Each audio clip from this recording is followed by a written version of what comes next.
I'm like, it sounds like Hawaii is good. It sounds like a place you want to go, but it's just another state in the state of mind. It's just another strip mall. It's just another part of the U.S. that's been incorporated, right?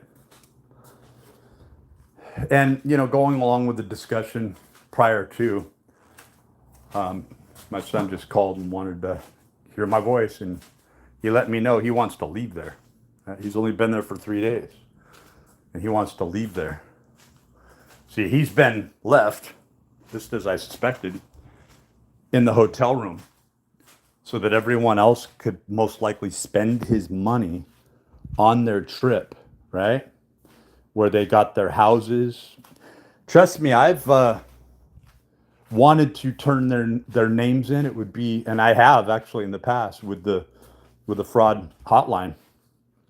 Like my son has asked me not to, and I have in years past contacted the fraud hotline. It would be difficult to prove it because they make him sign things without him even knowing. He's on these pharmaceuticals. It's a sad situation, I'm telling you. But they're off. These people are like psychopaths. I remember my ex-wife causing all this devastation, going out on me, these big meltdowns, and then the next thing I know, I turn around and she is snoring, sleeping. That's how much of a psychopath she was born as. And really similar is my mother. Like she's like, but she's more like so I was thinking about Jacob Grinberg, right? I was thinking about, I mean, he's depicted and shown in interviews going from talking about things from a very secular, theoretical type sense, but I think he was heavily influenced by things like Santeria and so forth, right? But he met this Chiquita or Cheetah, this witch, and she was transcending space and time and forming like lungs supposedly in her hands, fully manifested, things like this, and all you see is her. You don't see that she's a puppet and that she is also being an avatar, a face, right, to whatever entity is really operating behind the scenes there, right? So, needless to say, Jacobo Grinberg was very impressed, and he went missing, has been missing for many years, and even if you look his name up, it's like it doesn't say his death because there was no way to note his death. It just says his age, and supposedly he went off. There's stories, like I've heard this from a few different places. I've followed this for some time now, and there's inferences that he actually was seen in another area, and that he like would reappear years later, and that he might have been swept up into some sort of covert operations, right? It's really hard to say, but this witch is depicted very similar to the Count of Saint Germain, like where she would show up many years later where she should have been old and she looked exactly the same.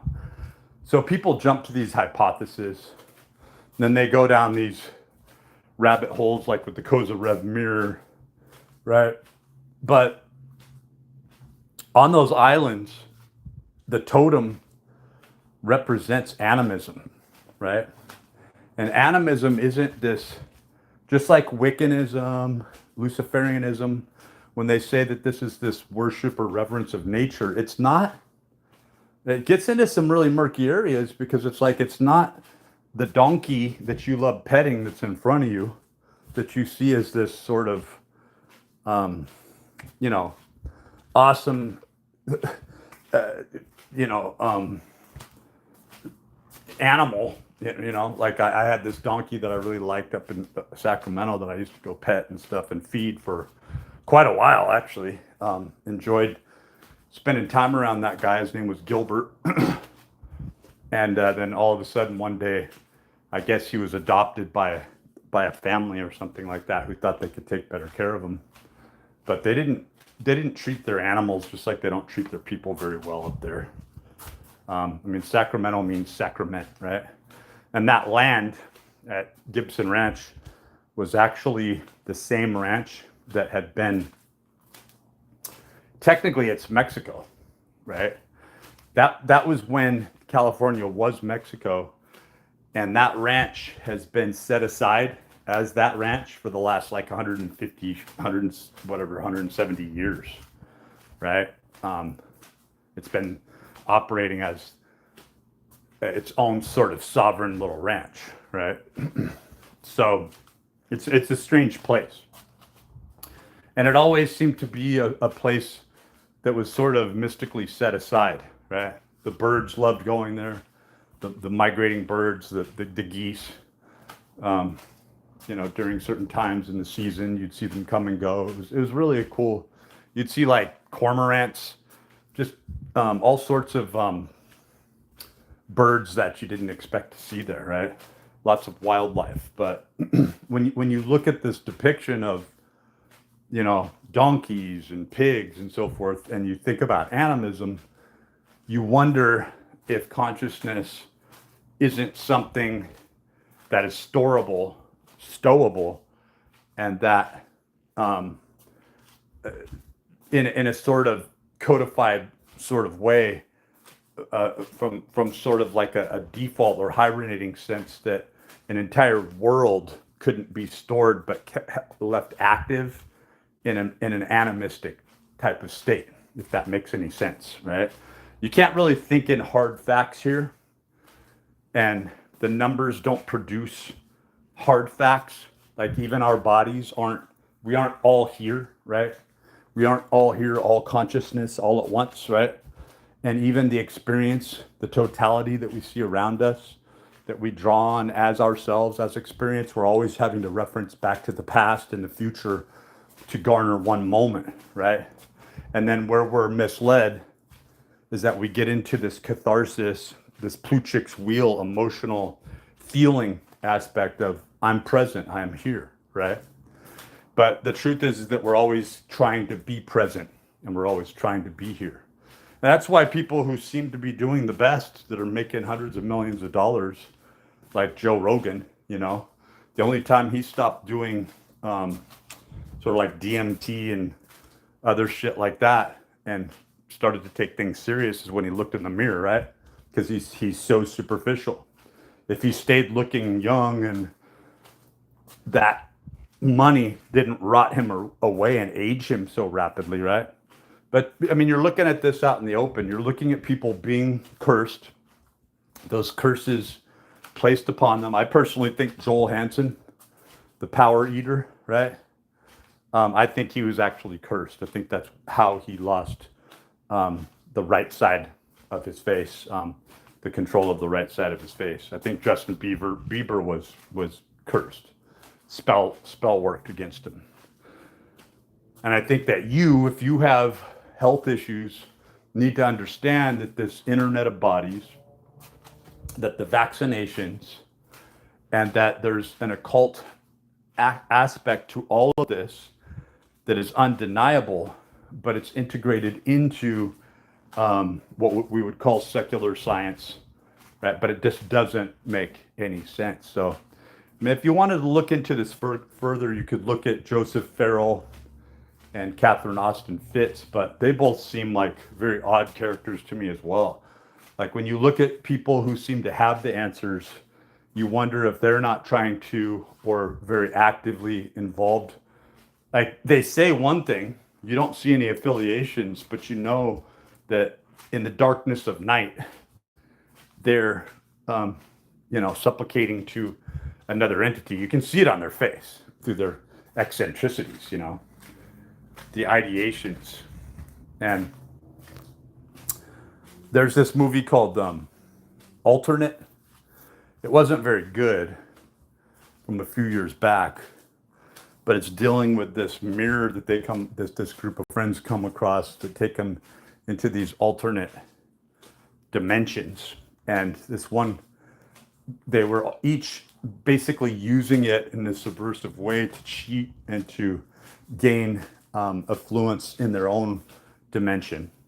So this one lady, she was kind of a hack artist, but had a lot of talent, but didn't have a lot of, promotional skill or ideas for new artwork. So she began to copy some of the leading artists, right, from one place, right, from another dimension, take it, copy it, and bring it back into quote unquote quote her world, right, and became this famous artist. And you wonder if these codified systems aren't working in such a way that pull from the information from places like Tartaria, right, or other planets, planetary bodies, or possibly many worlds, or a multiverse type of concept or idea, whether or not it's real or not, even if it's just existent in a perfected hibernating state and hasn't been actualized, right? And you wonder what Peter Thiel, Elon Musk, and all these people are really working on, because it's not this transhumanistic Ubermensch. That's not enough, right? That's not enough of a conceptualization to drive such efforts throughout history, right? To really pull from Operation Gladio and look at, the Knights of Malta and the Ophites and the Sumerian, quest, and to pull that all into this whole thing to where it's like, you have the Goyim, and then you have this elite sect of people, right? You would look more at Valhalla or Shambhala, Shangri-La, and you would be able, you would get this Zionistic sort of ideation and start to realize that they're trying to use the Goyim here, us, right? The Gentiles, right? They're trying to, when I say that, I'm not saying that the Jews are the pervading force. I'm saying that is what they've given us. They've given us this Khazarian, Pharisee type of face, right? But we know that that's not the face. We know that the Jews and Kabbalistic magic and OTO and 𝕯𝖒𝖕𝖘 are no different or disparate than what Christian Rosenkreutz and Joseph Smith were experiencing, right? That these were just going by another face, pulling another Illuminati card, right? Making it look like the Illuminati didn't even exist and calling it something else. Making you assume and presuppose that this is just this sort of conspiracy theory or a fantasy, right? And then you see it popping up over and over again, like a freaking squirrel out of the ground, right? It's just popping up over and over and over again until it just becomes this undeniable truth that people have to look at. And then when it's being followed, much like the Unfiltered Rise with Heidi Love, linking in with JJ Vance and Operation GCD, and going into the Headless Giant and all these, what is it, the Great Pill podcast, the Already Dead. I mean, all these guys, Austin Wade Picard and Jose and all these people, they're all discussing this and doing a really good job at digging ever deeper and finding the same process occurring over and over and over again. And many times now, they're pulling in people that have spent a considerable amount of time themselves in the Satanic Church, or as practicing Mormons that were born into this. And as they're pulling all this information in, they're revealing the same sort of occulted procedural process, right? That this is in fact the same exact sect, the same exact group of people with at least the same ideation and the same goal in mind.